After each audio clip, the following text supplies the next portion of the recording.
Welcome to Kingdom Entrepreneur, where we are focused on business owners and leaders who are committed to building business, doing life, and leading people God's way, where we remember constantly that it is His kingdom and it's your calling.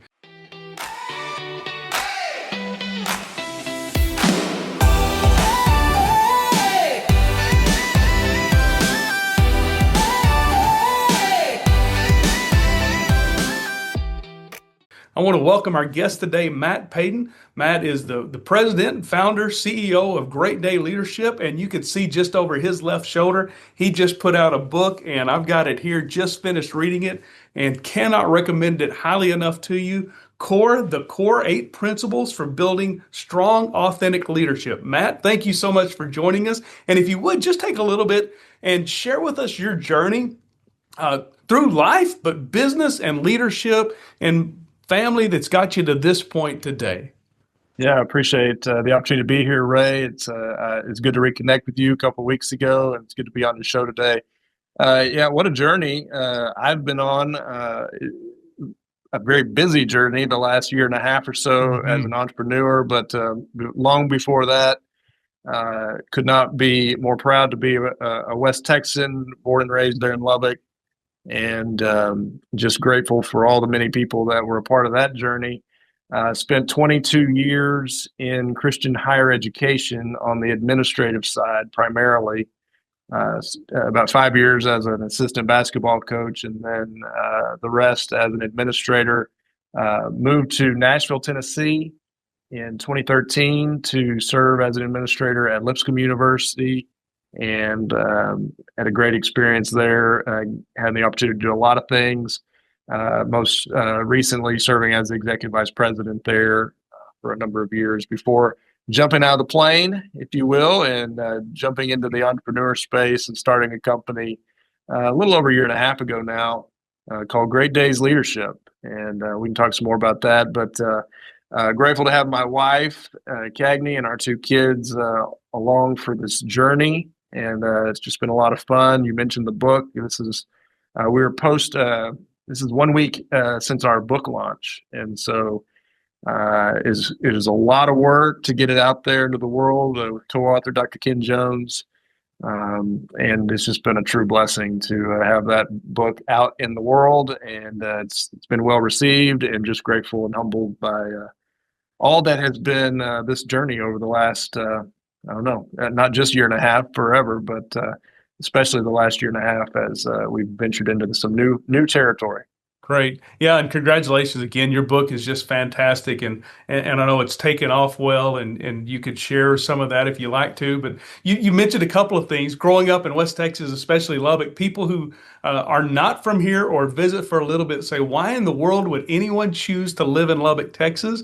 And usually our response is, well, it's the people. But it's really the impact the people have. And so if you can think back about your growing up years and your years at Lubbock Christian University, what were some of the things that you think you got from a West Texas perspective that really prepared you personally and then professionally to be a leader and to excel? Well, I am very proud of my West Texas roots. Still have family there. My wife's family lives there as well. We try to make it back several times a year as often as we can. Had a great moment just a few weeks ago at a book signing there as we released the core out there. And that was just fun to reconnect. I think a lot about West Texas, and I think a lot about it from the perspective of, the benefits of growing up there. I definitely appreciate so much about the people. You mentioned the people, and it starts with the people. I was talking to somebody this morning, and I was in a group I was leading this morning, and they had spent some years in West Texas, not Lubbock, but just adjacent. And they said, "Man, the people out there." I said, "Yeah, it starts with the people. People are good-hearted. They work hard. They're loyal. They're I wouldn't say no nonsense, because I've seen some nonsense, but I would say that they are definitely committed to values and things that matter. And I have taken a lot of that, all of that with me through life and career, but especially the hard work, the loyalty, the sticking to things that matter, the courage to stand up for things that matter. I think there's something in the dirt out there with the, and the wind and it just makes you tougher. It makes you appreciate things a little bit differently. My son just finished middle school golf, and it was about 15-mile-an-hour winds the last day. And some of the parents, as we were walking, the parents walk behind and try to just, help them find their golf balls from time to time in middle school golf tournaments. But, they were talking about the wind, and I just said, man, you don't know wind. You don't know what it's like to play golf in the wind.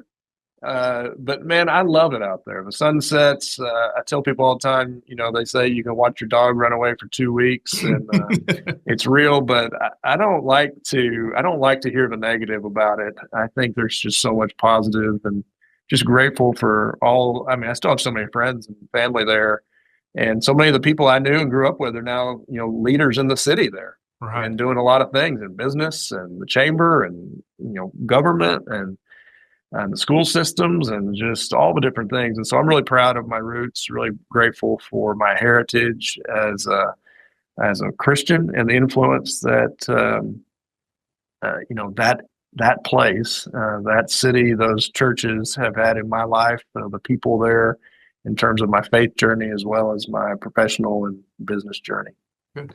You also used an analogy, and I love the way you used it so well in the book, the fable part of it, and making those applications. But you talked about taking the leap, jumping out of the plane, and that wasn't just from your experience of moving from university academia into focusing primarily leadership, but it's a great one. I remember when I went skydiving, people said, I would never jump out of a perfectly good plane.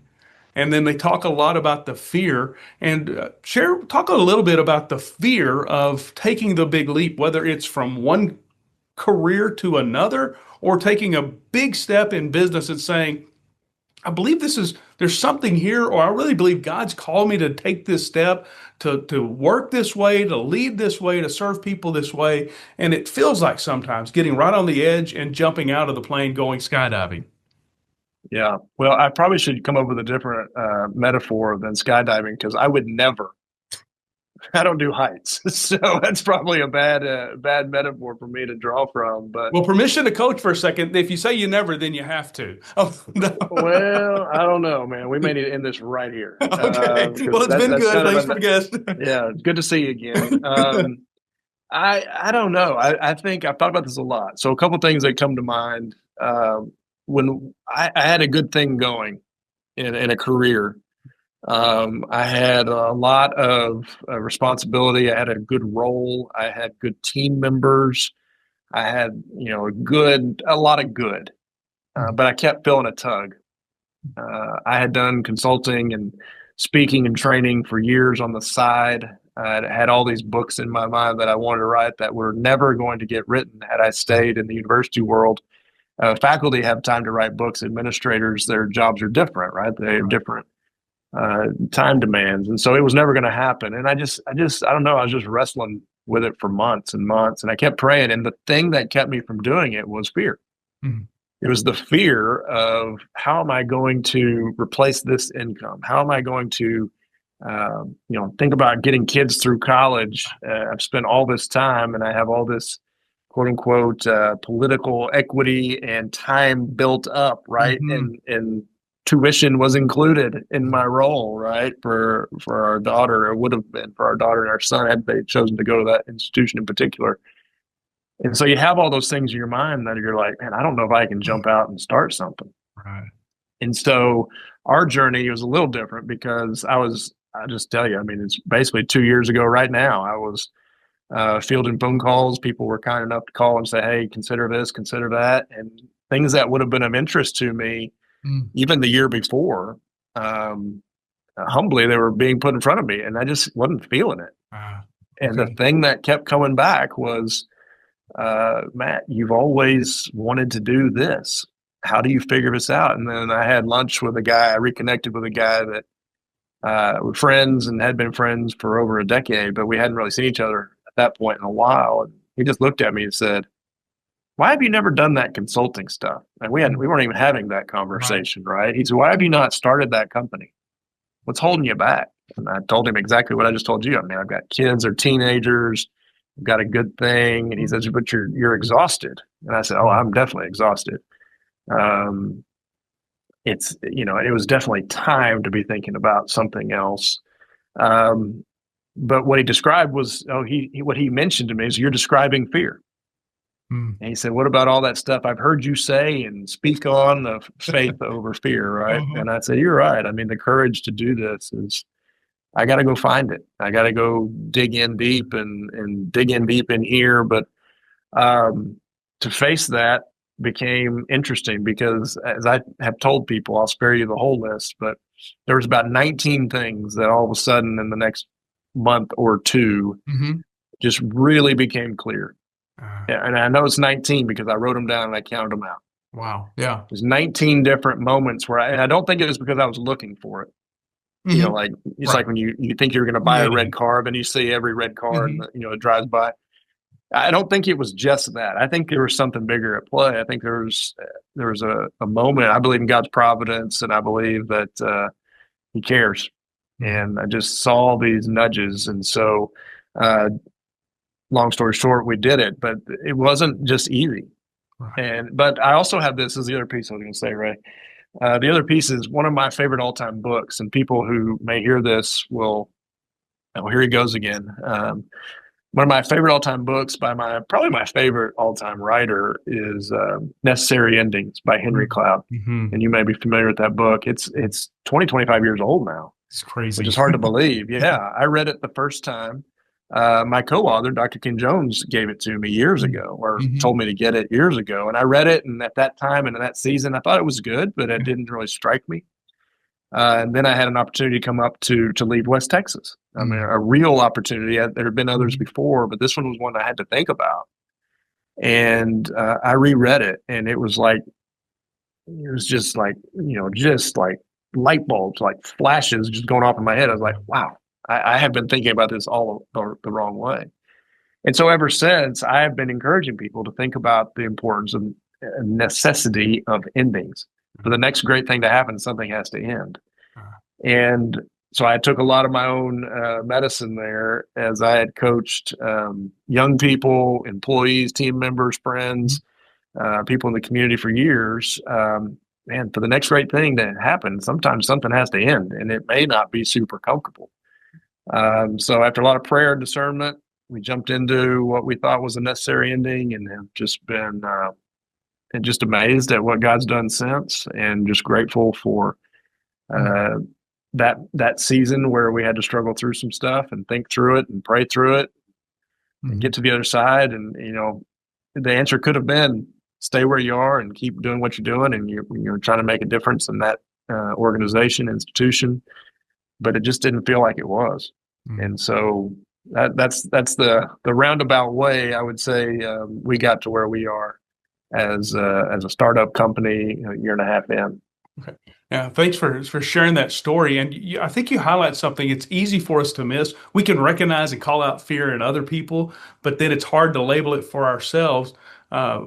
If someone suggested to you that there's a degree of fear in every big decision that really turns out well, there is some stuff that fear for things that would turn out poorly, but in your own life, have you seen that to be true, that there's some fear leading into the things that are really big and important in your life? And how have you dealt with that?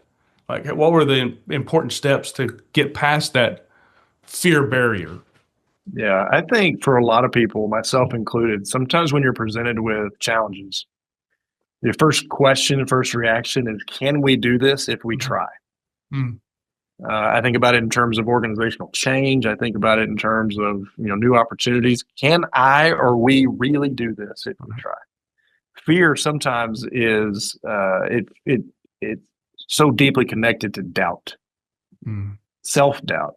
Am I good enough? Am I strong enough? Am I smart enough? Do we have enough money and savings to make this work? I mean, whatever it may be, there's a doubt that really comes from this place of, can we, if we really try, can this work? And a lot of people don't get past that. But I always try to recognize that when I'm working with organizations and we're talking about how to lead and change from where you are to where you need to be.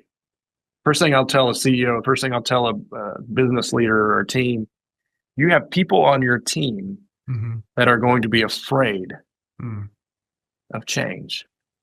Not because they don't think it's right, but because they don't know if it's realistic. Okay. And so you've got to be able to answer some of that for yourself and for others as it relates to, can we do this if we try? If we really pour into this, can this really happen? Mm-hmm. Okay. And so I believe that that's where you got to start. You got to get past that piece and say, yeah, here's how this can happen. And you start to level, if you take some of the emotion out of decisions, you take some of you take kind of self out a little bit and just say, okay, what are the facts? Mm-hmm. A lot of times fear keeps us from things because we don't know the facts. Or on the other side, we know the facts and that's what scares us, right? Okay, But if we know the facts, if we know as we say in the book, embrace the truth, if we can face the truth and we know what we need to know, fear can go away because we know the truth, not just because we don't know the truth, right? And so you got to jump in. You've got to embrace the truth, the reality that's in front of you, and you got to have courage to tackle whatever that reality demands of you. And I usually just start with people, start with myself, with those kind of two things. It's just you've got to get past that self-doubt piece, then you got to get to the facts.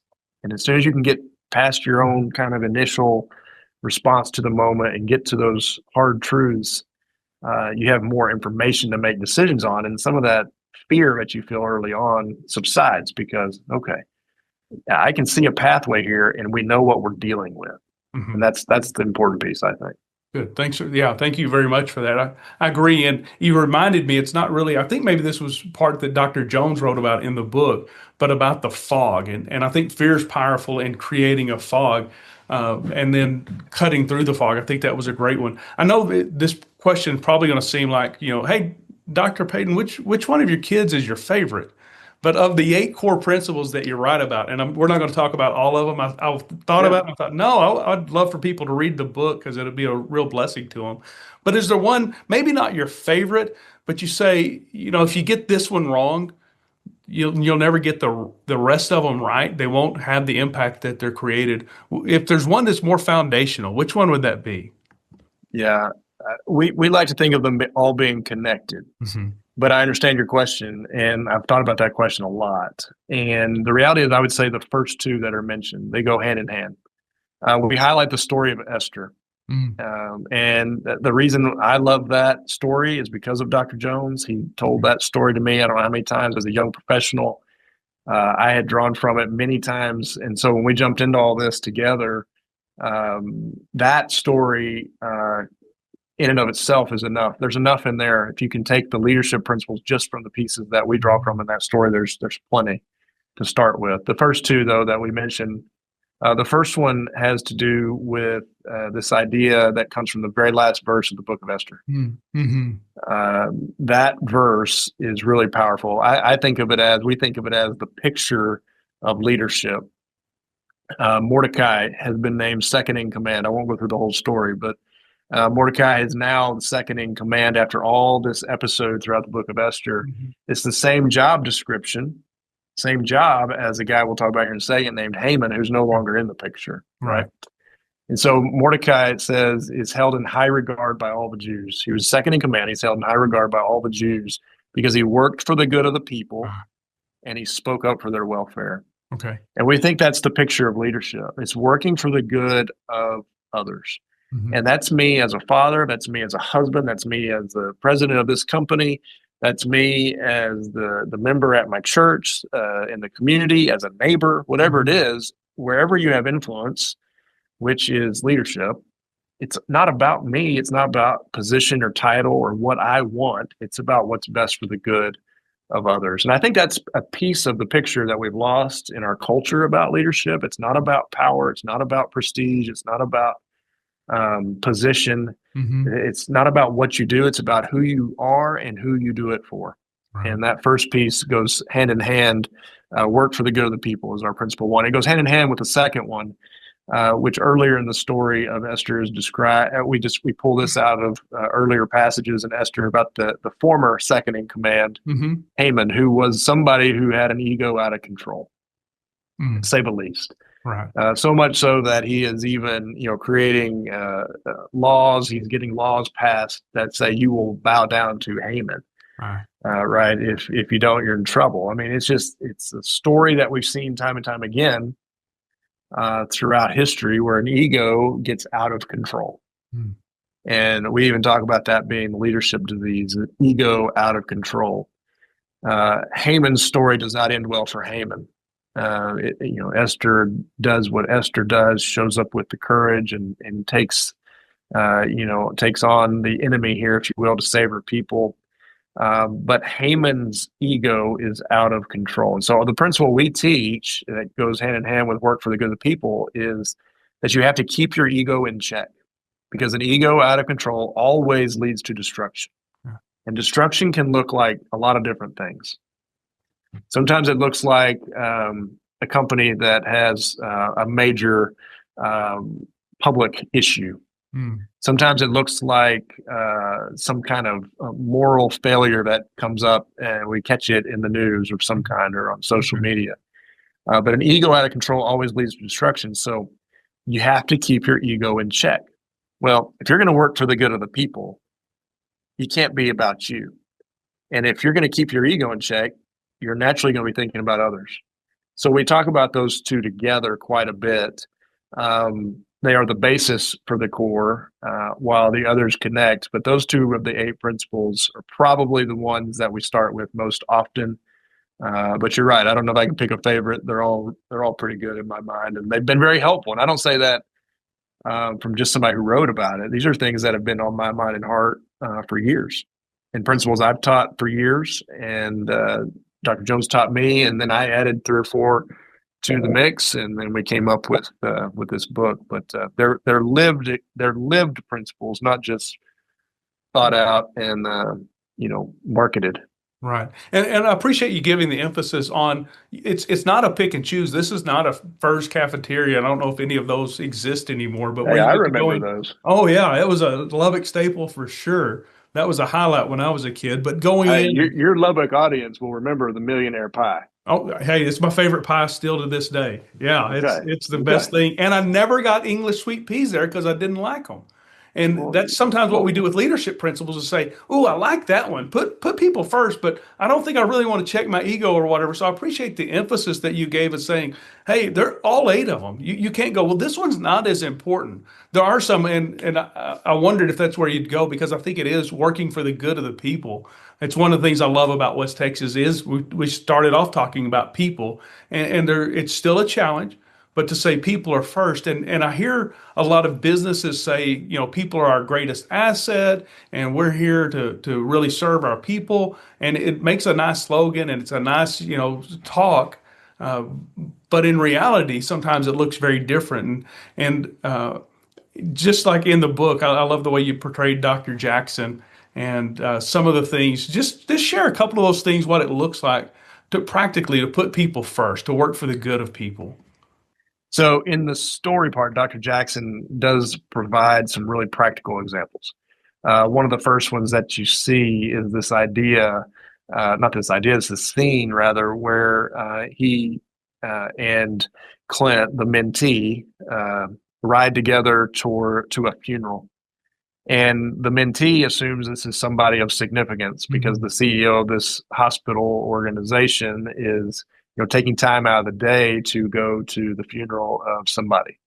And he doesn't really understand who it is until later. And he realizes it's somebody who's, a lower on the org chart employee than he would have thought. Not because he felt too highly of himself, but he just didn't understand. And Dr. Jackson explains that working for the good of the people means all the people. Mm-hmm. In fact, Dr. Jackson's assistant says that to Clint in the story. And that's one practical example. It's about working for the good of the people. Like you show up for people. There's another example. It's in a different principle, but it shows kind of the similar heart is, they show up for a master's thesis presentation on some topic that none of them can understand because it's too academic. But he showed up, Mm. went out of his way. And then Clint finds out that this is somebody who's not just a rising star in their organization. This is somebody who's leaving Oh yeah. Right. because they have topped out, because their giftedness needs to be somewhere else. I mean, that's different than what most people think. Mm-hmm. And so, but it's when it's all about the people, it's about how you show up, and it's about where your focus is. So those are two really practical stories that come as part of part one in the book. And yeah, Dr. Jackson was designed to be a character that is wise and simplistic, not simple in that, not intelligent, but understands that true wisdom doesn't come from busyness. Mm-hmm. You know, true impact and leadership doesn't just come from filling up your calendar, but taking and making the most of your time as it relates to building up and developing people. And I love that you included that because it is so important. And I was actually reminded of it just a few hours ago, right after lunch. My 2-year-old granddaughter had her end of school year program, and I watched her as soon as she came in. She's looking around, and then she got to the aisle we're sitting on, and she just hollers out, I know they said be quiet, and she's like, Pop, Yaya. And then when they actually got to go up and do their performance, I'd gone to the front. Her mom and dad were there, and her grandmother and great grandmother, but I'd gone up to video it and take pictures for everybody. And she noticed me and waved, but then the rest, she couldn't sing because she was looking. And sometimes it's just so simple as you said, it's just showing up and Yeah. saying, hey, I'm here. You're important enough for me to be here. And so suppose a business leader said, Matt, that sounds good in a book, but man, I'm so busy. I've got so much to do already. I've got 40 hours more work to do every day than what I can get to. How in the world am I going to drive an hour, hour and a half to go to a funeral? And how am I supposed to fit that in? What would your Yeah. encouragement be? First, I get it. I've been the one who did drive long ways to funerals, and I remember those people remembered it. I've also not done that because I was too busy and couldn't see a way through it. And the things I regret are the ones where I didn't show up, the moments I didn't show up for somebody that I cared about or somebody on my team. They may not have cared if I was there or not, but but in my mind, those are the things I regret. I think what we struggle with so many times as leaders in busy professions and in companies and organizations of all kinds, I think we struggle so much with not just time management. We talk about time management; it's energy management, Right. and priority management. I don't know many people who don't struggle to fill time. I'm sure there are some out there, but most of us do struggle to manage our energy and to prioritize. And some of it is because we think as leaders, I have this position, I have to be at everything. Everything revolves around me, so I have to be the one to do this. In reality, you might have somebody on our team who can do it better, but we hold on to things, and it's really tough. We work a lot with small, mid-sized businesses where you still have founders involved. Right. And those people helped build those organizations into whatever they are now, and they love it. It's their baby. They're tired, they're burnt out, but they're still holding on. Mm-hmm. Yeah. And part of it's because they have to. They may not have somebody to hand it off to at the executive level, but there's still tasks, right? Right. And you have to prioritize, and you have to decide what's most important. Is this task getting done right here today more important than driving the hour? Is there another way to do that? In the age of AI and other things, there may be a tool out there that can help us organize ourselves or this or that differently. But I think it comes down to priority management and how we spend our energy. Okay. And time management obviously is a crucial skill for a leader, but it's really about why are you there? Why are you in that role? Mm-hmm. It's the purpose piece. And if you can draw into why you're doing these things, some of those decisions where I've got this much time to do this or this, you tend to make the better choice when you're living on purpose. And I don't want to minimize deadlines and important business meetings and strategy sessions that have to happen, or you got to close this deal with the client. I get that. They may not understand. that you needed to be somewhere else, but they also may really respect that you chose to be somewhere else. I think we don't understand often the way that people feel that and experience that on the other side. So I don't know that I have any real clear advice, Ray, on that one, other than to say, if you got your priorities right, if I have my priorities right Mhm. going in, those decisions are a lot easier. It's easier to move the meeting back an hour or two. It's easier to make the phone call while I'm driving as opposed to doing it face to face. There's other ways. Right. And I don't know. I don't want to make it sound easy because it's not, but it is important because you're only as good as your people in an organization. You can have all the best widgets to sell in the world, Mhm. but you're only still going to be as good as your people. Right. And that's one thing I love that you highlighted in the story when Dr. Jackson's traveling, he has Clint with him. And so he's teaching with his words, but he's also giving an example. And I think that's really good. Matt, I'd like to end. It's easy, I think, sometimes for people who watch a podcast or like they read the book and go, man, it'd be nice to have it all together, like Dr. Jones and Dr. Payton. But Far there's from it. Far from yeah, it. and you actually part of the Clint story is he got his role because of disappointment. Things didn't go the way he expected, and so would you kind of towards the end here just share some of the growth opportunities that have come into your life? And sometimes it's a failure or it's a disappointment. Things didn't work out the way you have, and now looking back on it, how you see the hand of God was at work in that. Yeah. I think about this a lot too. I was an athlete growing up in West Texas. Played basketball, played a lot of sports growing up, but played basketball through high school, was successful, received a scholarship to play at Lubbock Christian. In my mind, that meant just keep playing and being successful. Mhm. In reality, I was slow and skinny and not near as good as most of the other guys on the team, and learned a lot. That was a struggle. It's a struggle for a lot of people to be something that it's kind of an identity thing. Mhm. And then all of a sudden you're on the team and you're participating and you're in the game here and there and but you're not super important. I mean, they would go on without me. But the lessons learned Mhm. in those moments where it's not necessarily failure, it's just like, wow, this didn't go like I thought. Right. I think about being an athlete and getting knocked down and having to get back up. I think about, we used to talk about not wins and losses, but wins and lessons. Mhm.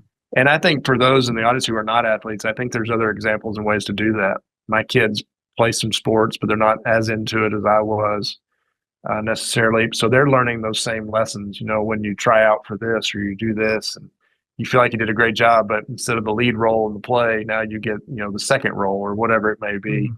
It's not failure. It's disappointment, Right. but it's also, what do you do about it? Are you Mhm. going to work hard? Are you going to come back around? Or are you going to stay down on the ground? And I learned that in West Texas. You get back up. Mhm. You get back up and you keep fighting. I shouldn't say this, but in West Texas, you get back up and get back on the horse, right? Right. Um, but I do think there's lessons to be learned. We talk a lot. We do a podcast also called Bad Days Leadership. And our Mhm. company's called Great Days. Our podcast, we just launched it a couple weeks ago. And this is a question we ask almost everybody at the end. What would you tell somebody, a young professional, about failure? Mhm. And to a T, we've had guests who are, nationally known and known right here in Nashville, and people who nobody knows. And everybody's examples have come back from a place where they learned the most during Mhm. seasons of disappointment or moments of failure.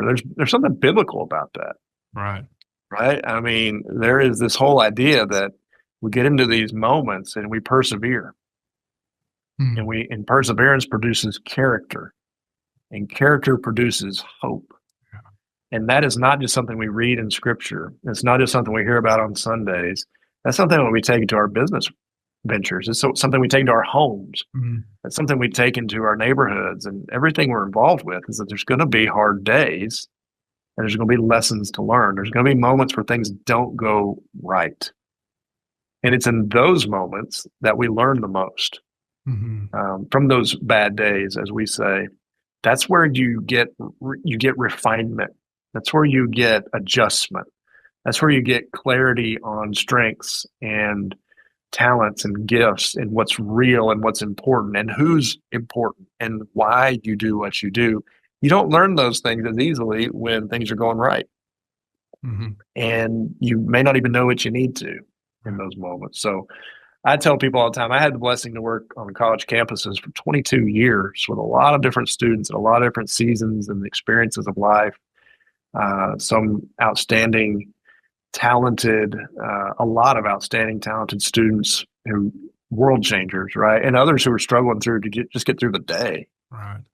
And you want to be positive and you want to teach things like perseverance and character and hope, and it's hard.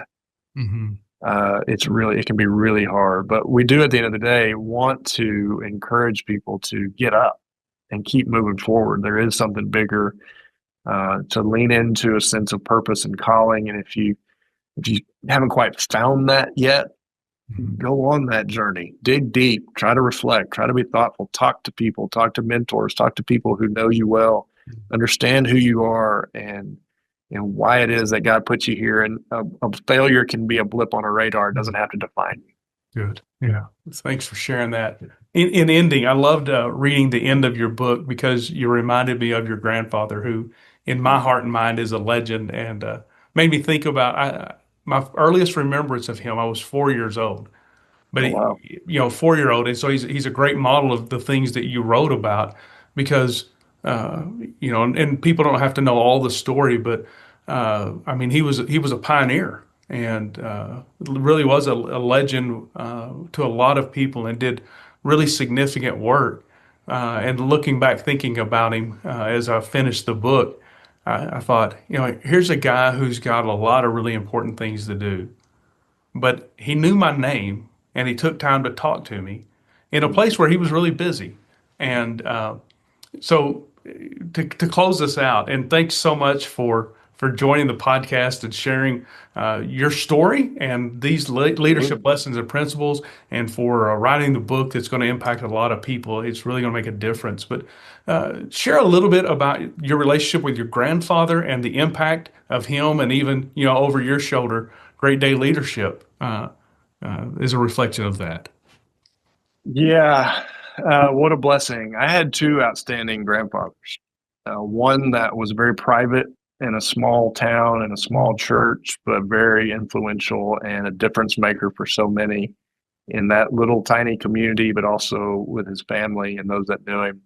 And I had another grandfather that was more of a public figure in his sphere of the world and in his circle, highly influential. And I grew up, in the same town and in the same church and in the same circles with him. I was his oldest grandchild, and so had the tremendous blessing to be old enough to catch on to what was going on and who he was, not just as my grandfather, but as a leader. And I wasn't studying leadership at the time, but I was getting some lessons I didn't know I was getting. He made a difference because he was always on purpose. Hmm. I've spoken about that pretty publicly at different places. The inspiration that he was to many of his generation and those that caught the vision for what he was doing, trying to help change the world spiritually. So much of it was because people were drawn to his personality and he had charm and charisma. But it's really what I would say is they really saw a person who was fully on purpose at all times. In fact, he taught a lot of us, his family, his grandkids, some of those same lessons. I, as the oldest, was around a little bit more often, and being local, I had some opportunities to help him in different ways, especially older in life. As he got older in life, I tell the story pretty regularly.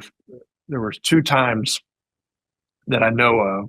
There may have been more, but two that I remember. One as a senior in high school, just getting ready to graduate.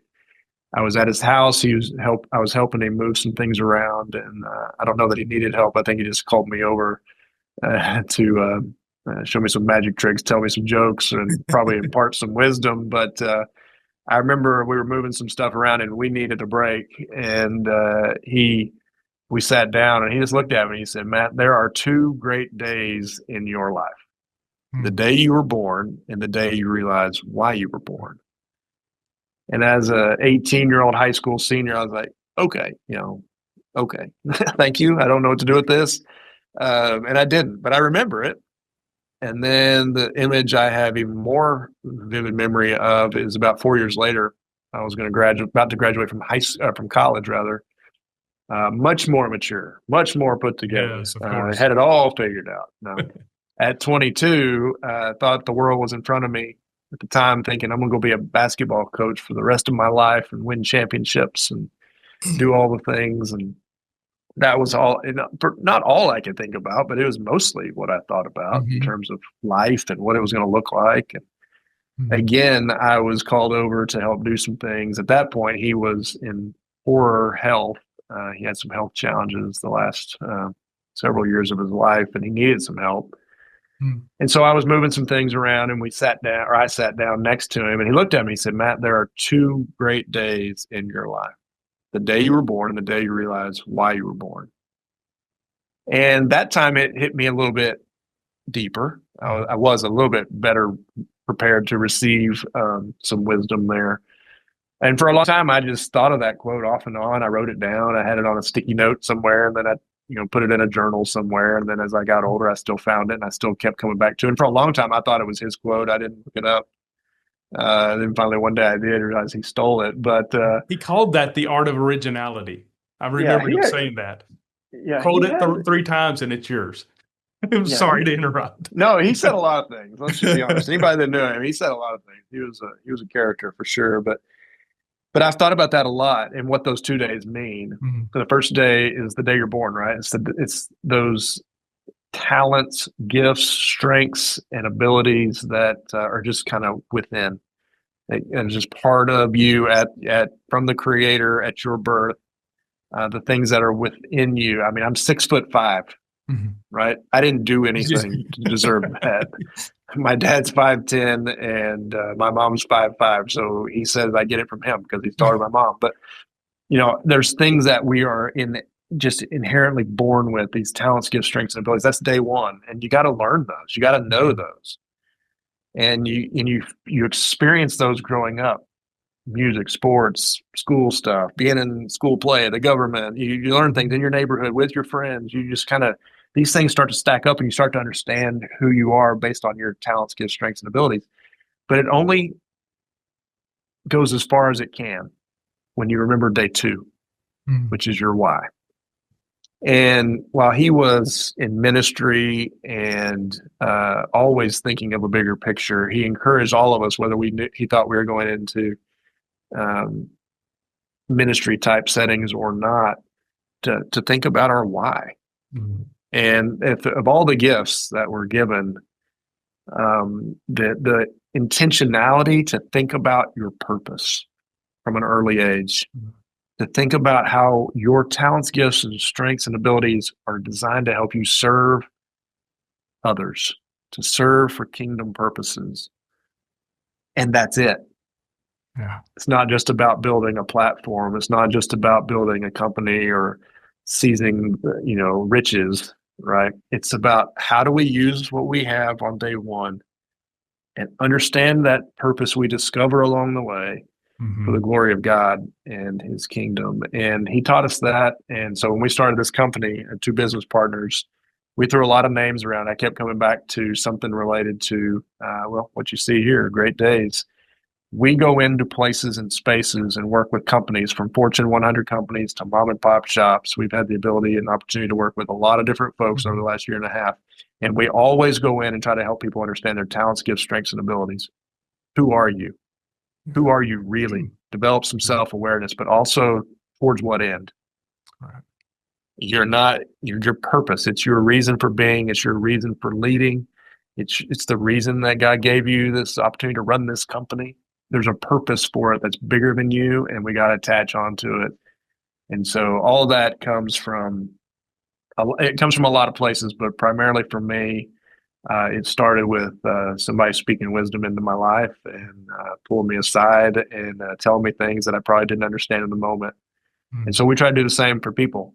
And we hope this book and the conversations we get to have, whether it's on podcasts or with our clients, or with my kids at home, all point to something bigger than ourselves and something that's meaningful.